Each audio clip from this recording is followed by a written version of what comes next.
Okay, so it's time to add a user interface to our app. Now, in addition to that, we also need to set up a loader so that we can access the database and the content provider asynchronously.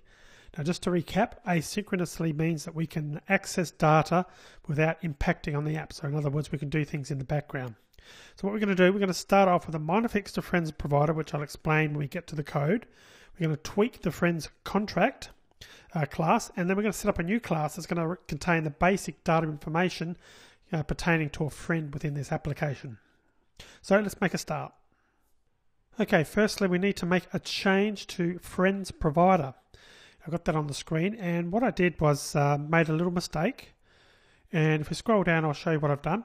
Now, you remember this code from previous videos, mopenhelper.getReadableDatabase. Well, that's fine for a query, but scrolling down, what I did was, because I copy and pasted that code, I did a get readable database for insert, update, and also delete.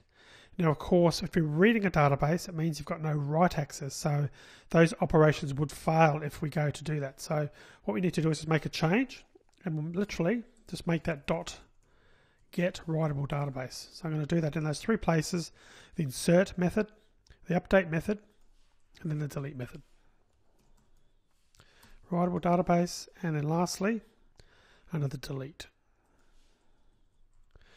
Okay, so that's pretty simple. We've done that. Now the next thing we need to do, we need to make a couple of little minor changes to friends contract. So I'm going to go into that class. What we need to do is we need to add our ID first. So we're going to add that in the friends column. So we're going to type string friends ID equals ID.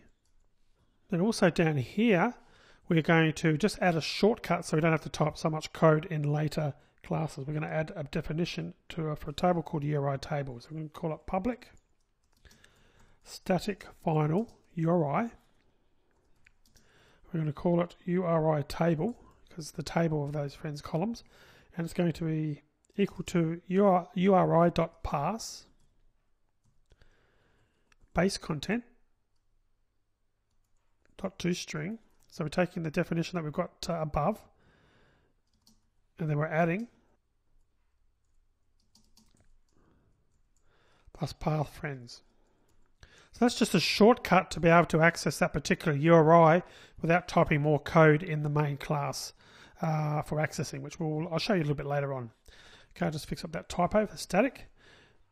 Okay, that's the two changes that we've made for friends provider and friends contract. Next, we need to create a new class, and we're going to call that friends. So I'm just going to go into the package, right click, new, select class. I'm going to call that friend. Press enter.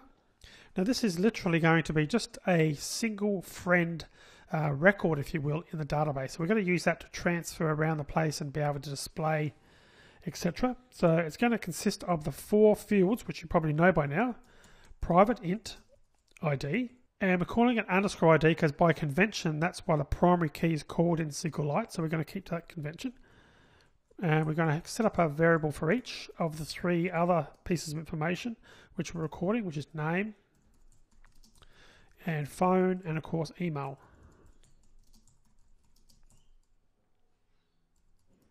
And then we're going to set up a constructor, and the constructor is going to be the 4 fields because we'll be accessing that at various times, like so.